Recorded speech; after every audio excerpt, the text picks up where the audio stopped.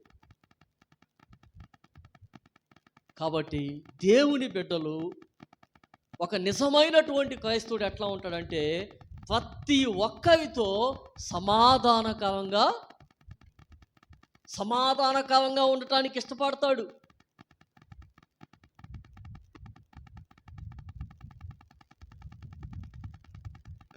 ఈ మధ్య సోషల్ మీడియాలో ఒక వీడియో వచ్చింది. మీలో కొంతమంది చూసి ఉండొచ్చు, చూడకుండా కూడా ఉండి ఉండొచ్చు. ఒక ఇద్దరు యవనస్తులైనటువంటి పిల్లలు ఏం చేశారంటే ఒక వీధిలోకి సువార్త పత్రికలు తీసుకొని వెళ్ళారు. మతోన్మాదులు ఏం చేశారు తెలుసా? వాళ్ళు ఒక్కొక్కరు 6 అడుగులు ఉన్నారండి. సువార్త చెప్పటానికి వెళ్ళినటువంటి పిల్లలు, యవనస్తులైన పిల్లలు ఇద్దరు ఒక్కొక్కరు 6 అడుగులు ఉన్నారు. 4 అడుగులు 5 అడుగులు ఉన్నటువంటి వాళ్ళు వాళ్ళను కొడుతున్నారు. నిజంగా గనక వాళ్ళు తలుసుకుంటే ఒక్కొక్క వ్యక్తి ముగ్గురిని కొట్టేవాడు. కానీ ఎన్ని దెబ్బలు కొట్టినా ఒక్క మాట కూడా మాట్లాడలేదండి, మౌనంగా సహించారు. అసలు ఆ వీడియో చూస్తుంటే ఎంత బాధ కలిగిద్దంటే, ఎంత అన్యాయం ఏంటి, వాళ్ళు చేసిన తప్పేంటి, ఇష్టమైతే తీసుకోండి లేకపోతే లేదంటున్నారు కదా సువార్త పత్రికలు, అది కూడా తప్పేనా అనే వేదన.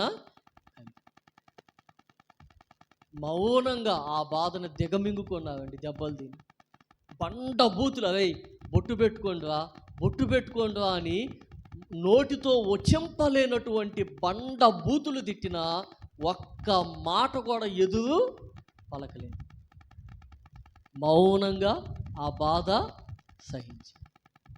వాళ్ళండి నిజమైన క్రైస్తవులంటే. నిజమైనటువంటి క్రైస్తవులంటే వాళ్ళే. నిన్ను ఒక్క మాట అంటే, నన్ను ఒక్క మాట అంటే తిరిగి 100 మాటలు అంటున్నావు. లేకపోతే ఎప్పుడు సమయం వచ్చిద్దా ఈ మాట అడుగుదామని ముందుగానే ఆలోచించుకొని మనసులో పెట్టుకొని రెడీగా ఉండటం. పలానా రోజు పలానా మాట నన్ను అన్నాడు కాబట్టి, పలానా రోజు పలానా మాట అంది కాబట్టి సమయం వచ్చినప్పుడు ఈ డైలాగ్ వదులుతా, సమయం వచ్చినప్పుడు ఈ మాట ఖచ్చితంగా వాళ్ళని అంటానని ముందుగానే ఒక స్టోరేజీ, ఒక ఫోన్లో ఉండిద్దే దాన్ని ఏమంటారు, చిన్న చిప్ లాంటిది ఉంటుంది, మెమరీ కార్డు. అట్లా మెమరీ కార్డులో పెట్టుకొని ఉండటం కాదండి. మెమరీ కార్డు ఉపయోగించకూడదు. ఇప్పుడు వచ్చే ఫోన్లన్నిటికీ దాదాపు మెమరీ కార్డులు ఉండట్లేదు, మామూలుగా ఎక్కువ స్టోరేజ్ ఇస్తున్నాడు. దేవుని బిడ్డ, దేవుని యొక్క వాక్యం ఏం చెప్తుందంటే, మనము సత్యమైన ఎడల ప్రతి ఒక్కరితో సమాధానకరంగా, అది నిజమైనటువంటి క్రైస్తవునికుండే మొట్టమొదటిది ఏమిటి అంటే శోధనను ఎదిరించాలి. రెండవది నాలుకను అదుపులో ఉంచుకోవాలి. ఇక మూడోది ఏమిటంటే ప్రతి ఒక్కరితో సమాధానకరంగా. వాళ్ళు ఒకవేళ నువ్వు సమాధానంగా ఉండాలనుకున్నా, ఒకవేళ వాళ్ళు నిన్ను ద్వేషిస్తే దేవుడు చూసుకుంటాడు అంటున్నా. ఎప్పుడే చూసుకునేది దేవుడు అంటే ఆయన సమయంలో ఆయన చూసుకుంటాడు. పగ తీర్చుట మీ పని కాదు, పగ తీర్చుట నా పని అన్నాడు ఆయన.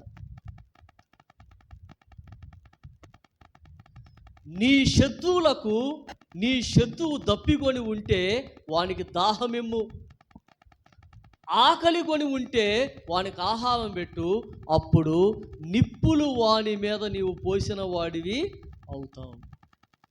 దేవుడు చూసుకుంటాడు. ప్రార్థన చేసుకుని ఈ యొక్క సందేశాన్ని ముగించుకుందాం. జీవాధిపతి అయిన మా తండ్రి, వందనాలు స్తోత్రాలు. మీ బిడ్డలు శ్రద్ధగా మీ మాటలు విన్నా, అందుని బట్టి స్తోత్రం. ప్రతి బిడ్డ హృదయాంతరంగములలో లోతుగా నాటి ఫలింపచేయండి. యేసు నామములో అడుగుచున్నాం తండ్రి, ఆమేన్. కానుకలను పట్టుకొని ముగించుకుందాం.